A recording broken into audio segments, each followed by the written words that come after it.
Brief disclaimer this week. There's some dismemberment, stronger than usual violence, and some darker themes. If you have children listening, you might want to check out the post on mythpodcast.com, linked in the show notes, for more info before listening to this episode. This week, on Myths and Legends, we finish up this current run of Monkey King episodes. Monkey sees that retirement might not be all it's cracked up to be, at least when you're spending your time surrounded by smelly monsters, and Pigsy learns that, if at first you don't succeed, cut and run, because you're never going to succeed ever again. The creature this time is a jacked, tough guy monster who just wants to be like the little fairies of the forest.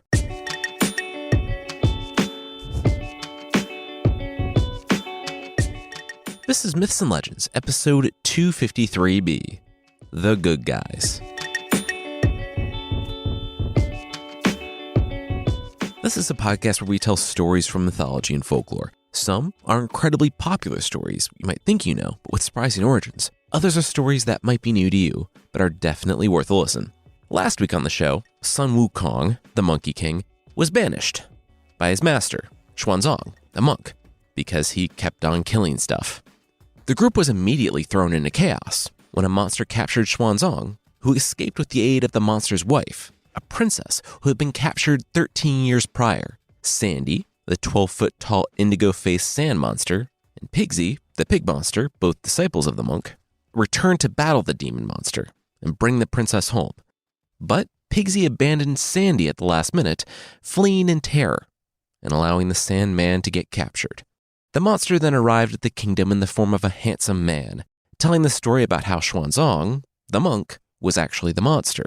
Then he cast an illusion where Xuanzang took the form of a tiger demon, leading to the whole room charging the monk with their weapons out.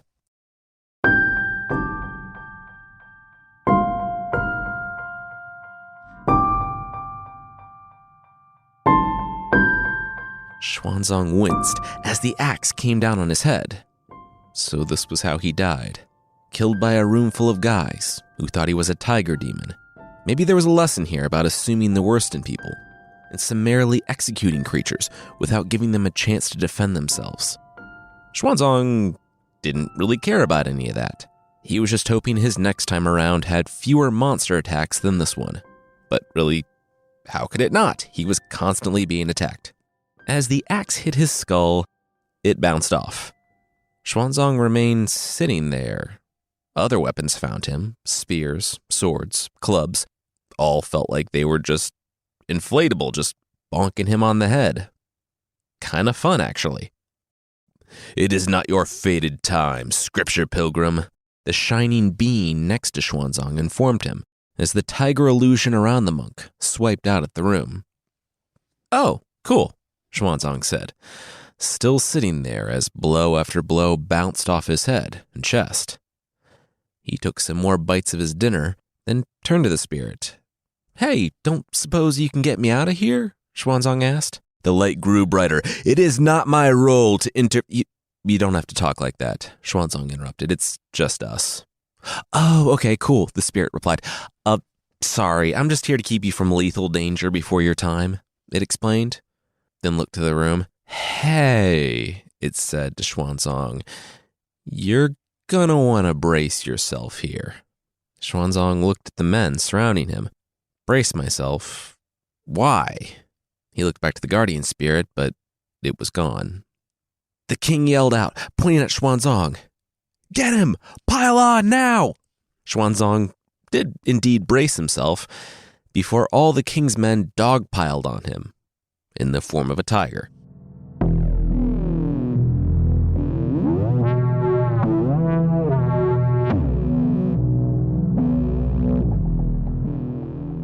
Yulong, the dragon horse, stood munching on some hay in the stable.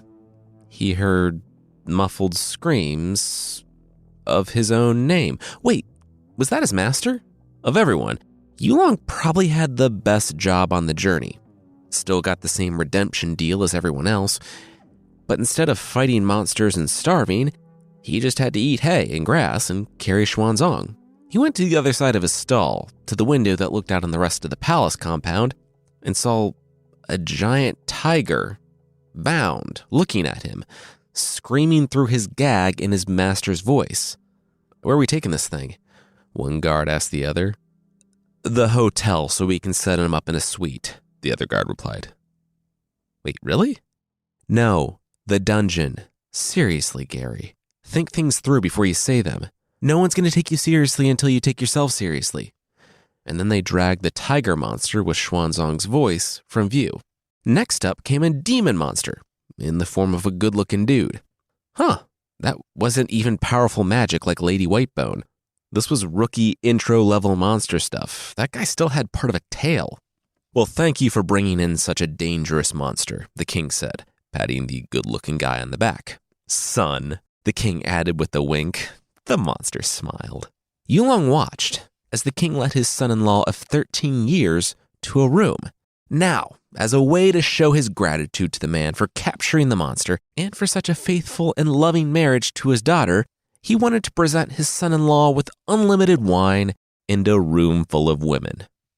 Yulong cocked a horse eyebrow. He was a reformed cannibalistic monster himself, and even with his value system, that seemed a bit skewed. As the monster looked on the wine, food, and, yes, women, who were not at all being compelled to be there, tears filled his eyes, and he hugged the king. "Papa, welcome to the family, son," the king said. "All right." He was going to bed. "Don't stay up too late. Or do." Wink. The horse grimaced. "Ew." "Oh, hey, Pops," the monster added as the king began walking away. "Tomorrow, if it's cool with you, I'd like some alone time with the prisoner." The king nodded. "Oh, okay, yeah." "Not to eat him, though," the monster in disguise added, so as to not arouse suspicion. "Yeah, I mean, that's assumed, I think. We don't eat prisoners here, or anyone." Cool. "Yeah, I just wanted to let you know that I won't eat him, to gain immortality from his monster flesh," the monster corrected, hoping the king wouldn't notice. He didn't. "Cool, you said it twice now, so I doubly don't expect you to eat him."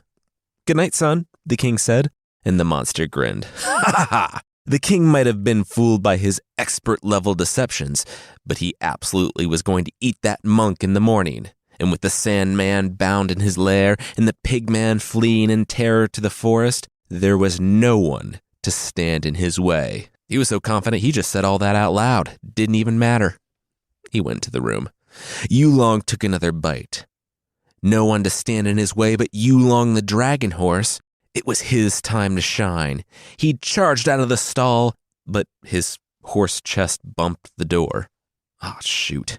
He looped his head over, and it took him about a good 20 minutes to get the latch, but finally, he managed. Okay, it was Yulong's time to shine. He looked to the building where the monster-in-law was partaking in the king's gifts. It now had guards, but Yulong had to get inside, and he didn't want to hurt anybody but the monster. He heard a scream come up from inside the building, and he had an idea. A few minutes later, the guards saw a figure approach in the darkness. "Stop right there. King said no one was to interrupt his son-in-law tonight, no matter what." But there was a scream in there, Yulong observed. The guards said that they guarded a lot of doors for a lot of nobles and heard a lot of screams. They kind of tuned it out by now. Yulong stepped into the light, and the guards' jaws dropped. Yulong was in the form of one of the women he had seen enter that room earlier. Yulong blushed and said that she was late. Would they mind letting her in? The guards parted, and Yulong saw the horror show inside. You see, monsters are gonna monster, and when they let loose people's heads from their bodies. The monster had gotten one of the women, while the others stuck to the other side of the great room.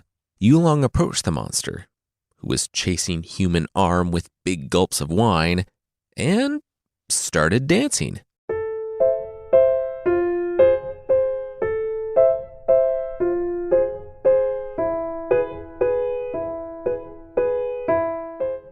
I feel like this is kind of like dressage, the monster-in-law said as he sat back, in minute, 10 or 15 of the dance.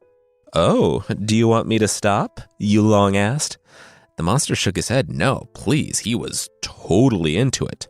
As Yulong did a dance that yeah, was more like human dressage than anything else, they got closer to the monster. You know what would make this dance even more attractive? Yulong asked the monster.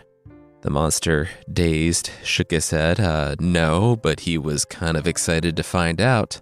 A sword, Yulong said, trotting across the room gracefully yet purposefully. The monster said that wasn't where he thought this was going, but sure. He liked mixing in a little danger with his fun. He unhooked the sword from his belt and handed it to Yulong. Yulong took the sword into their hand, which quickly became claw-like and covered in scales, pointed it at the monster, and lunged.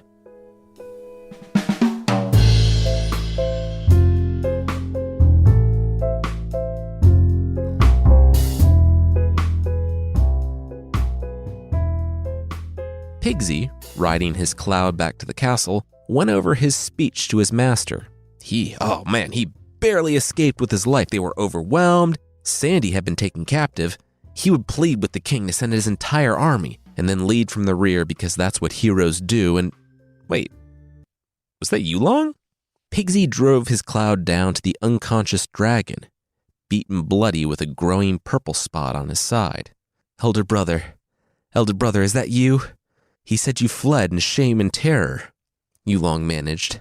Heroically retreated in bravery, yes, Pigsy corrected. What happened to Yulong, the little dragon, as the story now calls him? Yulong said that the monster happened. He was there at the palace. He convinced the king that Master was a monster, and come morning, he was going to eat Master and gain unimaginable powers. Yulong just fought him, but he failed, and he might have a broken leg.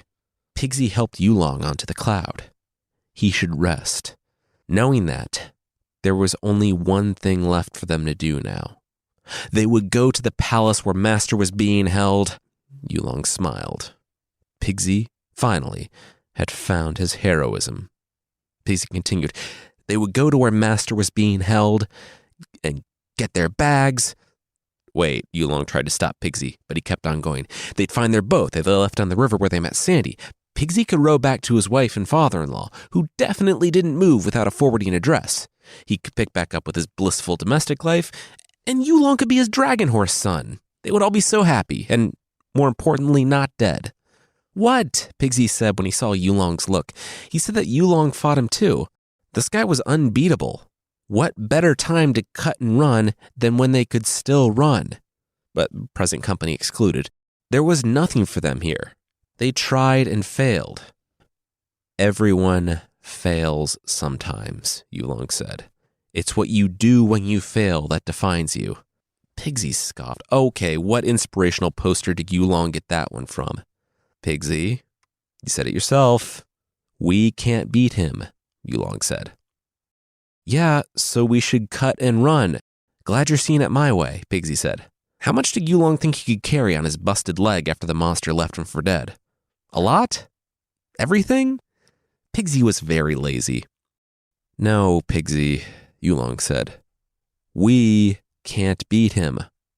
Pigsy replied that that's what he... Oh, no. No.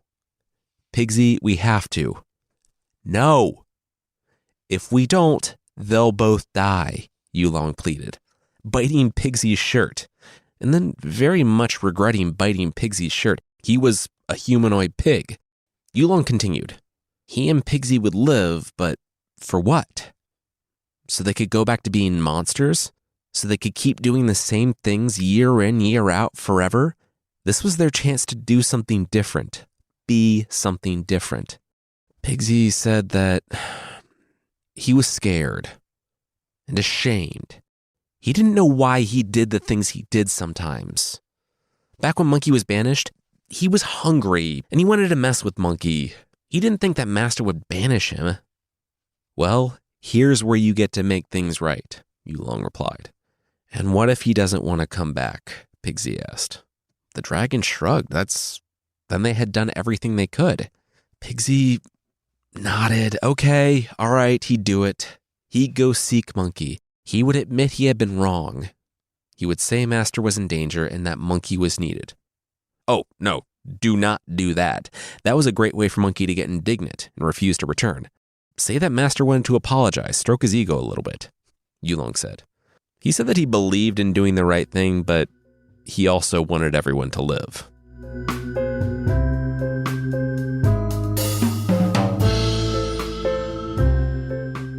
We'll see Pigsy's first meeting with Monkey, but that will be right after this.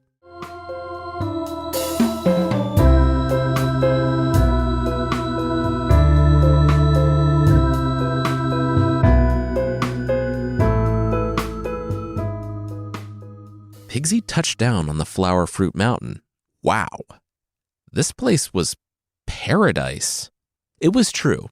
In the few weeks Monkey had been back, he had transformed the place from the wasteland it had been in his absence to something beautiful.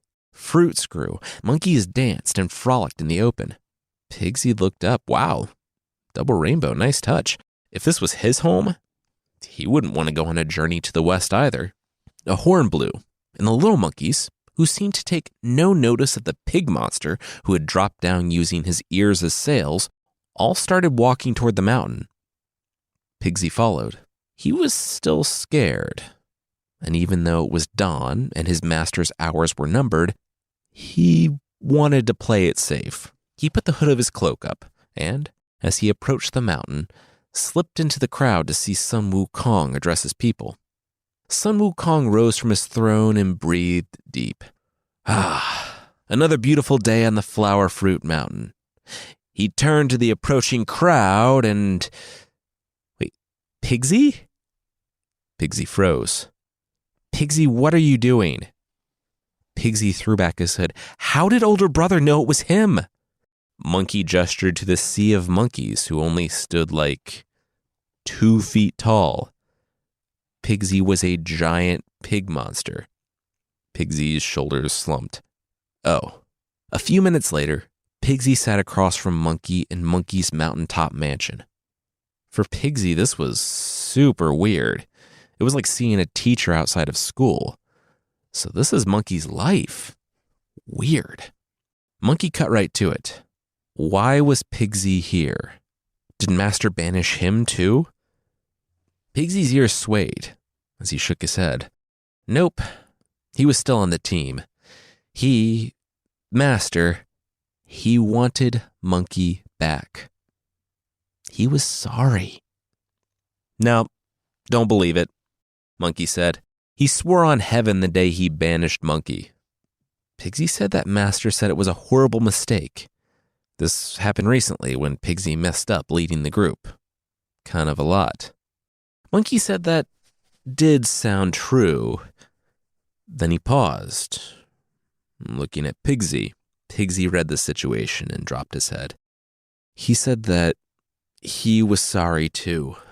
He was sorry for egging Master on. He was angry about the food and also thought it'd be kind of funny to see Monkey's head go all gourd-like. And it was, but he never thought it would go so far as Monkey getting banished. Monkey stood. He said that getting angry at Pigsy for making selfish, poorly thought out and impulsive choices would be like getting mad at a river for being wet. Pigsy didn't quite follow, so wait, he was a river? I forgive you, Pigsy, Monkey said. Now, did you want to have a montage of them skipping in the fields of the Flower Fruit Mountain hand in hand to the song of So Happy Together? Pigsy said they should really get back to Master if Monkey wanted to mend things. Also, he wasn't sure they had the rights to that song. Monkey nodded. Pigsy was right about the song. They'd have to find some royalty-free equivalent. Master could wait, though, because, he was just on the road yelling at Sandy right now, right? Like Pigsy said. Pigsy chuckled nervously. Yep, classic Master. So they frolicked all around the Flower Fruit Mountain, through fields in bloom, flying through a rainbow sky hand in hand, as the story says, and as the morning sun rose, Pigsy munched nervously on his fruit, brought by Monkey's happy minions. Hey, so they should probably get going, right? He looked to Monkey, but with the snap of his fingers, Monkey was in his swim trunks. Water Curtain Cave? Let's go to the Water Curtain Cave. Pigsy said he wanted to go to the water park, but he couldn't. He had to get back to his quest. Monkey shrugged. Cool. Too bad for you, then. He nodded to Pigsy. It was fun while it lasted. Have fun on your quest. Pigsy stood. Monkey wasn't coming? Monkey laughed. Why would he come? This place, this kingdom, was not under the jurisdiction of heaven or earth. This was his. He was completely free here. Pigsy could deliver a message to the Tang monk, though, Xuanzang. Since he dismissed Monkey, don't ever think of him again. Pigsy was about to protest, but saw the look in Monkey's eyes. It was the last thing that many monsters had seen on their journey west so far. Monkey was serious. Pigsy rose, bowed, and left for Earth. Follow him, Monkey commanded 2 little monkey lieutenants. With another snap of his fingers, he was out of his swim trunks and in his kingly robes. The monkeys followed, but returned a few minutes later. That was fast. The little monkey said, yeah, the pig didn't make it far. He's basically just in the front lawn screaming obscenities at the palace about how Monkey chose to be a monster, abandoning them in their time of need. Monkey sighed. All right, bring him in. Outside, Pigsy exhaled. You know, maybe he was growing as a person or growing as a pig monster. Before, he would have unleashed that torrent of obscenities right in Monkey's face. Now, though, he was able to wait until he was just outside of Monkey's house. He was growing. Then he looked up. Something was covering the morning sun. Weird. He didn't think they got clouds on the Flower Fruit Mountain. Then Pigsy squinted. Wait, that's no cloud. He took off in a run, but didn't make it far before a wave of monkeys crashed into him, bound him, and dragged him back to their master.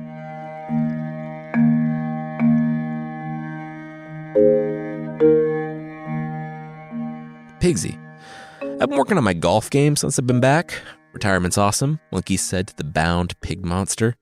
After he let his monkey officers cane the pig, he was going to see if he could hit Pigsy with his iron staff back to Xuanzang. Hole-in-one wasn't actually hitting the monk, though. Monkey wanted the monk to live long enough to regret banishing him. He already has, Pigsy said with a sigh. Oh, because you didn't answer him fast enough when he was yelling at you on horseback? No, I mean really regret it, Monkey said, checking the wind and lining up his shot. He'll be eaten this morning, Pigsy said. Monkey shrank his staff. Pigsy was to explain everything. Now. So, Pigsy did. He told him all about how someone, and he wasn't pointing hooves, but someone napped and Xuanzang wandered off, got taken, was freed, got taken again, and meanwhile Sandy was captured, Yulong was injured, and Pigsy spent some Pigsy time in the forest. Don't worry about Pigsy. Monkey face-palmed.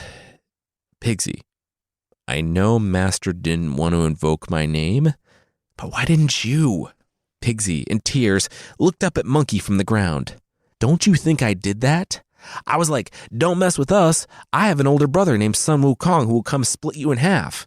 And that's all the more impressive because he just has a staff. The monster was like, oh, ban horseplay? Psh, if he shows up, I'll skin him alive, debone him, and eat his heart before frying him up in oil. What? Monkey spat. I know, right? Just say, fry him up. You don't have to say fry him up in oil. It's redundant.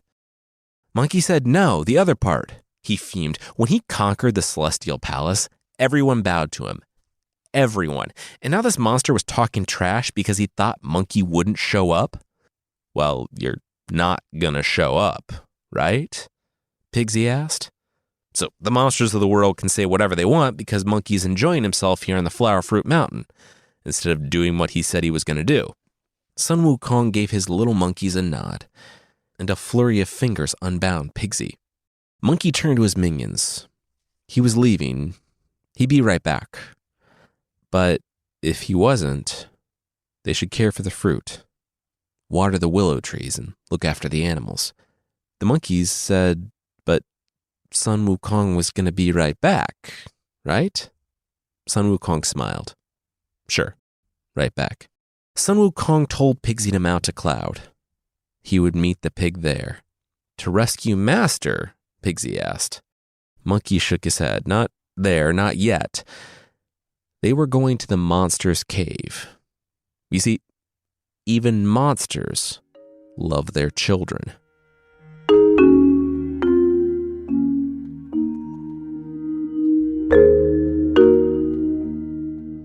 The two boys, one 9 and one 11, were playing field hockey when they heard a thud, and then, "Hey kids," before Sun Wukong grabbed them by their collars and dragged them a few paces away from the cave door. Their little monster babysitter screeched and ran away. "Hello?" Sun Wukong called out. "If you have a moment, I'd like to talk to you about your children's safety." The princess came running out of the cave. If those children were harmed, the monster would have to answer to their father. Sun Wukong laughed.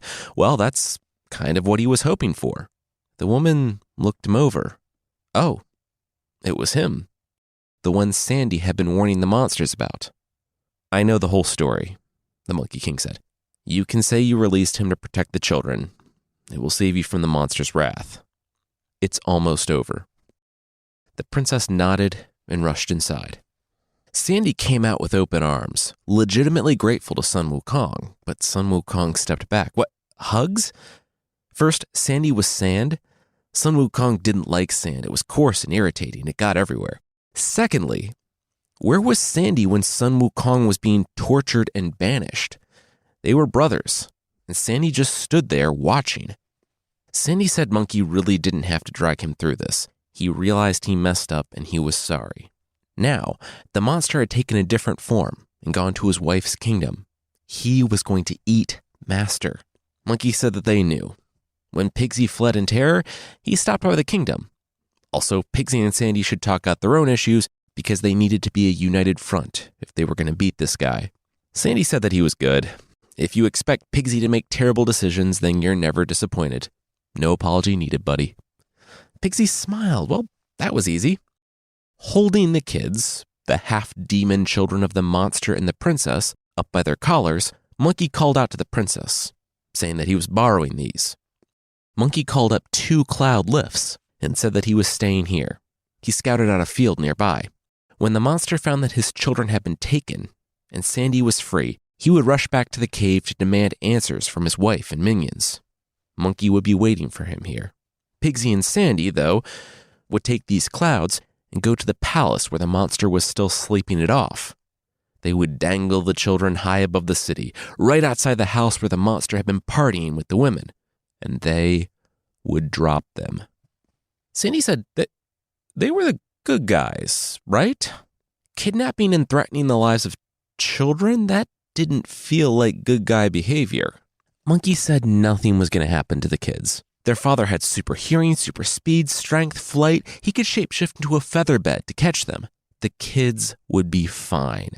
This was just to draw him out and provoke him. So he was off his game when he came to fight Monkey. They should tell him his wife let them go. And they took the children. That wasn't even lying. Pigsy shrugged, taking his kid.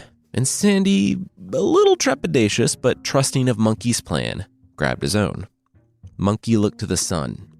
It was mid-morning now. They should get going.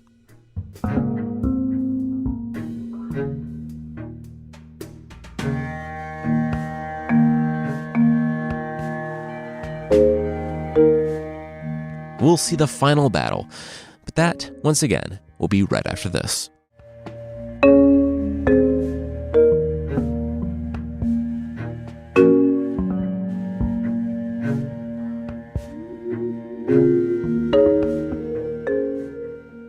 You people of this city have been deceived.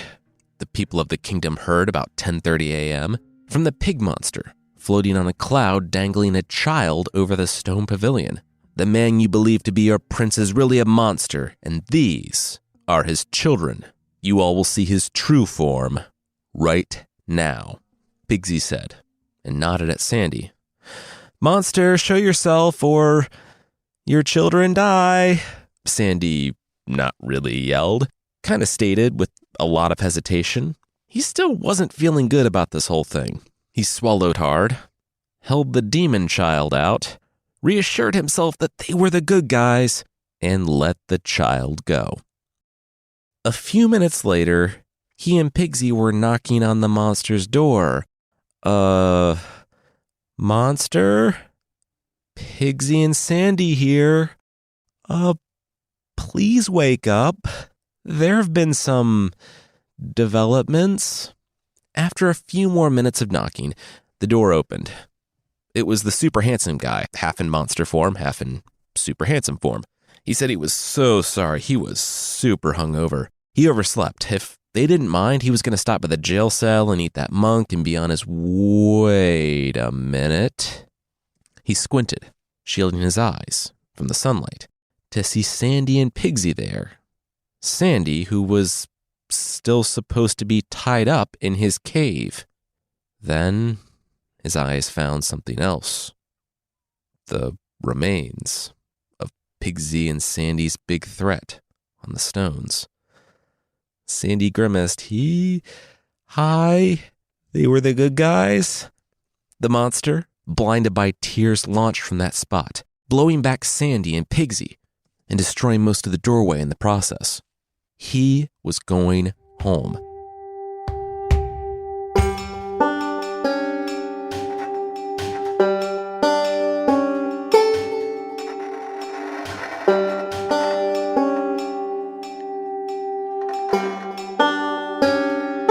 The monster found his cave deserted. The minions, the little monsters, were gone. No blood, no evidence of a battle, nothing. His wife was gone, and what he feared most of all, his kids were gone too. So it was true. They had been killed. Then he listened to a noise on the wind. A weeping. He flew to it. He found his wife, the princess, in the middle of the field, collapsed. She said she was sorry. She was so sorry. He overpowered her and took the boys. She did everything she could. Was her husband able to rescue them? The monster hung his head. No, they were gone. She threw herself onto his shoulder, and for a long moment, the husband and the not at all consensual wife shared in their grief. The wife said it hurt. It hurt so bad. The monster took her by the hand. He had something for that. They went to the cave. Deep inside, the monster closed the door behind them. He said this was something special. It would heal anything, everything, and he also kept it in the safest place he could think of. The monster then bent over and started retching. It took longer than you'd think it would. I mean, kind of. I can't really throw up on cue. But then again, I'm not keeping an egg of super potion on my person. The monster vomited it up a lot. Vomit's never pretty, but given his dinner the night before, it was particularly horrifying. The princess seemed to take it in stride, though. She knew the man she had been forced into marrying. The demon monster wiped the container on his shirt. He held it out. He would like to offer her an egg in this trying time. This would heal everything. The princess took the egg container with a trembling hand. And this would make her feel better? The monster smiled. So the princess said, so she just put the contents of the egg where she hurt, and it would heal her? The monster said that she only needed to use a little. She inspected the egg. A little, huh? And then she smashed it against her head, rubbing the ointment in. Oh, so don't do that, then? Oh no, did I just waste all of your healing ointment? The monster began to shake with rage. What had she done? That's what helped him heal after the battle with the 2 monk disciples the other day. Without it, you know what? He was done. He was done with her, done with this marriage. The children were gone and she had destroyed his elixir. He raised his fist and brought it down on her head, crushing her in an instant. Or tried to. She caught his fist and smiled. Honey, please. The monster, all of his strength pressing down on the woman's hand but going nowhere, was perplexed. What? How is she doing this? I feel like we're not seeing eye to eye on this whole thing, the princess said. And the monster blinked, and it wasn't the princess, but Sun Wukong, the Monkey King, holding back his blows. Babe, whoa, you can shapeshift? The monster said, smiling. Wait, are you a monster too? Is this like Shrek? Are you Shrekking me? "Oh my gosh, this is awesome. This changes everything. We can be husband and wife monsters wreaking havoc on the countryside. So cool." Monkey said no, he was Sun Wukong, the Monkey King. The monster blinked. I'm sorry? Who? Sun Wukong said that he was the eldest disciple of the scripture pilgrim, the one that the monster had been talking all that trash about behind his back. He was here to make the monster eat those words. I'm sorry, this is the first time hearing of you. You're a Monkey King, and you fight and talk. That's awesome. That checks all the boxes. Dude, are you snarky too? Sun Wukong said that sometimes. So this guy had never heard of him. The monster said no, he would absolutely remember that. Monkey grumbled. Pigsy? Well, it was time to finish this. And the monster wouldn't find the monkey as easy as his traveling companions. The monster stepped back, grinning, and said that he imagined he wouldn't. But also, he wasn't alone. He raised his arms, and hundreds of monsters poured from the forests, the hills, everywhere. They had fled when Monkey arrived, but they were back to do the bidding of their master. And they all died. Monkey transformed himself into himself, but with 3 heads and 6 arms, and, splitting his own staff into 3, lunged at the monsters. The main monster would have been impressed, if he wasn't so horrified, because his little monsters died to a man, or monster. When the battle was over, the real fight began. Unsheathing his scimitars, the monster dove at what he believed to be a weakened Monkey King, and the battle began. They fought for 50 rounds, and Monkey was happy about this. He came out of retirement for the right fight. This guy was worth it. Still, though, better to wrap it up. He cast an illusion of himself, and that illusion, in his fatigue, raised his staff above his head to strike, and hesitated for just a moment too long. The monster's swords found Monkey's belly, and Monkey, kind of overselling it, yelled out I'm defeated, right before the real monkey brought his staff down on the monster's head, and the monster vanished into nothing, Obi-Wan style. The monkey floated there. He was strong, but not vaporizing strong. Monsters didn't really transform into spirits after a mortal blow. I mean, we can all kind of transform into spirits after a mortal blow, but all of us, including monsters, leave a body behind. Monkey paused. Oh, seriously? He knew what was going on here. He somersaulted, and in an instant was knocking on heaven's door. The celestial masters answered, and Monkey pushed past them, saying that he had it on good authority that someone was pulling a Zeus.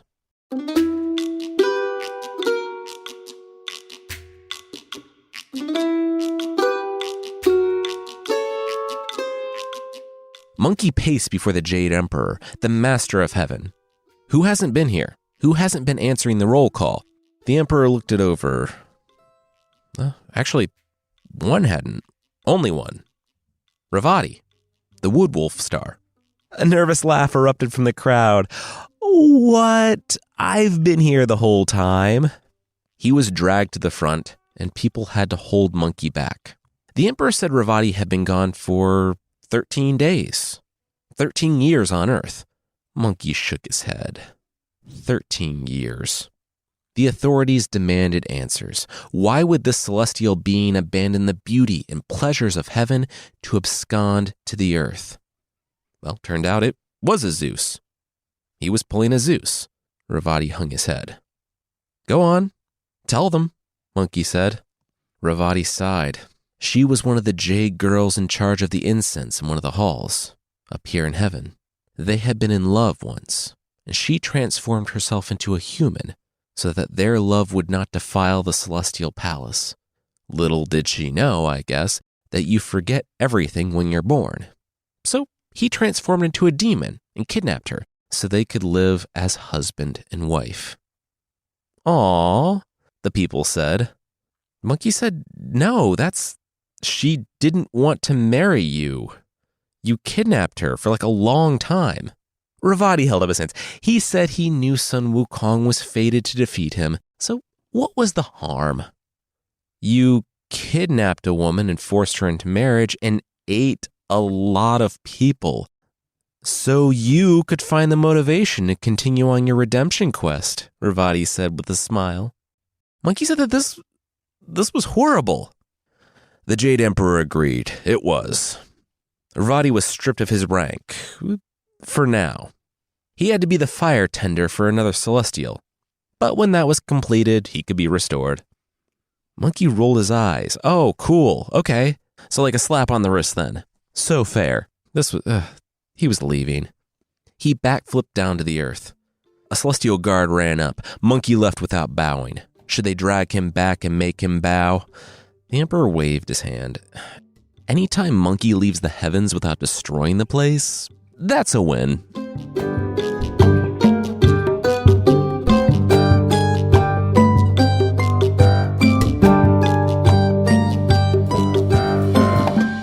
Monkey arrived back at the house where he met up with Pigsy and Sandy, who, oh man, they saw the battle and they were so excited to join, but it ended right when they got there. Bummer. They definitely weren't hiding in monster corpses waiting to see how things played out. They took the princess back home, where Monkey was lauded by the kingdom. There was one more thing that had to be done, though. Monkey, Pigsy, Sandy, and Yulong stood before the jail cell where the snarling, demonic tiger paced. That's what all of them but Monkey saw. Monkey saw Xuanzang, really bored, walking back and forth. Xuanzang could now only speak in snarls, but Monkey smiled. Well, well, well. Who's the monster now? Spoiler, it was the monk who was actually a monster and not the guy who saved everybody. Monkey, please, both Pigsy and Sandy pleaded. He needed help, and Monkey was the only being that could do it. Monkey sighed. Sure, get him some water. Monkey recited the spell, which ended, of course, with Monkey spitting the water in Xuanzang's face. Xuanzang, dripping wet with monkey spit, found that he and everyone else could see his true form now. He looked to Monkey, standing in front of the open jail cell door, and hugged the creature. He said, "Worthy disciple, I owe you everything." Monkey told him not to mention it, hugging Xuanzang back. Just maybe don't also mention the spell that tightens his head and they'd be good. He took out the paper that Xuanzang had written, the one banishing him, and tore it in half. Xuanzang smiled, threw his arms around his disciples, and they all started walking out of the jail. They better get back on the road. The journey to the west was still a long and dangerous one. Pigsy oinked, Yulong neighed, and Sandy said, wait, we're not gonna address how we dropped children from the clouds? Sun Wukong said that they were half demon children. Apparently that doesn't even count. Xuanzang agreed and told Sandy to chill out. They had all been through a lot. Sandy nodded. Okay, right? They were still the good guys though, right? Yeah, he reassured himself before catching back up with the group. They were the good guys.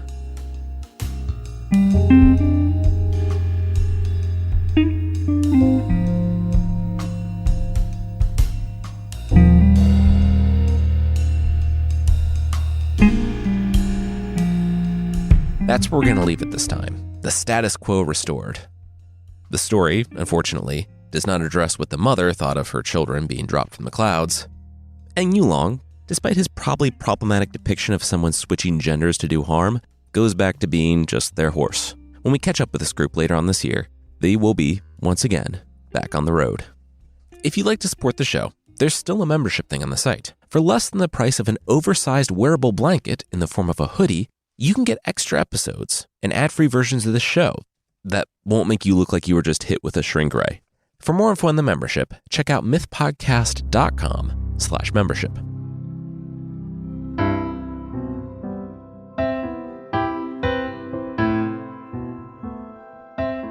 The creature this week is the Fachan from Scottish folklore. From the West Highlands of Scotland, the Fachan, Fachan, has all the answers in that its solution to everything is to hit it with a spiked club. Gardening? Spiked club. House cleaning? Spiked club. Deep-seated bitterness regarding your birth, life, and general purpose in the world? Spiked club. The Fakon is deeply angry about everything. Said to be so horrifying to look at that merely seeing one might give you a heart attack, the Fakon probably doesn't have much in the way of friends. The creature is deeply bitter that it only has one of everything many people have two of: eyes, ears, and legs. Notice I didn't say arms, because it does have a second arm, but it's a withered one that protrudes directly out of the center of the creature's chest, really undercutting its tough guy persona and making it difficult to get shirts off the rack. It's said to be very jealous of fairies because they can fly. Who isn't, though? So it tries to make up for it by being an expert leaper. Though one source I found said that the creature is not nearly as agile or as graceful as your average person, which probably means that they end up tumbling down the Scottish Highlands and just getting angrier and angrier. You can spot their house by all the crushed things. Animals and people don't go by if they can help it, and the creature will go so far as to destroy plants, rocks, everything. They also hate orchards and can destroy a whole one in a single night. It's thought to be a misremembered, legendary take on ancient Celtic seers who, when doing a ritual, would stand on one leg, close one eye, and extend one arm. Regardless of where it came from, it really needs to figure out some better ways of working through its anger. Maybe some meditation or breathing exercises. Kind of hard to hit those with the spiked club.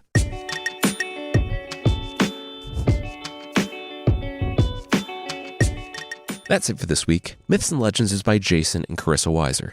The theme song is by Broke for Free, and the Creature of the Week music is by Steve Combs. There are links to more of the music we used in the show notes. Thank you so much for listening, and we'll see you next time.